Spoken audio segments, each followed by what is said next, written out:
Wall Street's coming off a record-breaking first half of the year when it comes to public offerings. According to Dealogic, 120 U.S. IPOs raised over $35 billion in the first 6 months of 2018. It's the highest volume in 4 years as investors look ahead to a new swath of offerings, including Uber, Airbnb, Sonos, possibly Saudi Aramco. Joining us today, back at Post 9, former NYSE Group President Tom Farley is currently the Chairman and CEO of Farpoint Acquisition Corporation. It's always good to have you back, Tom. Yeah, it's great to be back. Thanks, Carl. Of all those names I just mentioned, what to you is the most interesting right now? They're all interesting. Everyone that you just named. I mean, just to tick them off. This is a great time to go public. This year, not only is it the biggest IPO year in 5 years, but IPOs are up 22% offer price to where they're trading today. So it's a very good time to go public. So it begs the question of what's Airbnb thinking about their IPO. They're in this kind of existential battle, whether they want to admit it or not, with the OTAs and the big lodging providers for the long term, and having a public currency would be helpful. Uber is clearly moving rapidly towards an IPO, but also moving judiciously in terms of hiring a CFO. Yep. Once they hire a CFO, I expect to see their timetable accelerate very quickly. Sonos is very interesting to me. Do you need a neutral party in this kind of speaker space? They're competing with Bose and Samsung on one flank. They're competing with the connected guys, Amazon, whether they want to acknowledge they're competing or not, on the other flank.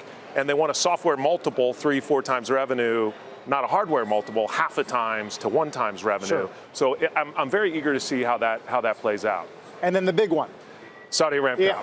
You know, there's been a lot of reporting on Saudi Aramco. First, let me tell the viewers why it matters. If Saudi Aramco IPOs here in the United States, the market cap in the United States would instantly go up by close to 5%.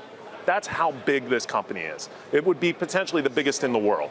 It could be as much as $2 trillion. Could be as much as $2 trillion. I doubt that. Yeah, I think over $1 trillion. There was a report that came out that said it's only worth $500 billion. That's bogus. It'll be over $1 trillion, maybe $1.5 trillion. But I mean, we know that. But I continue to hear, Tom, and I'm not sure what your point's going to be, but that they're going to just list it locally first, and they're most likely not going to come here or anywhere else. Is that what you think? I doubt it.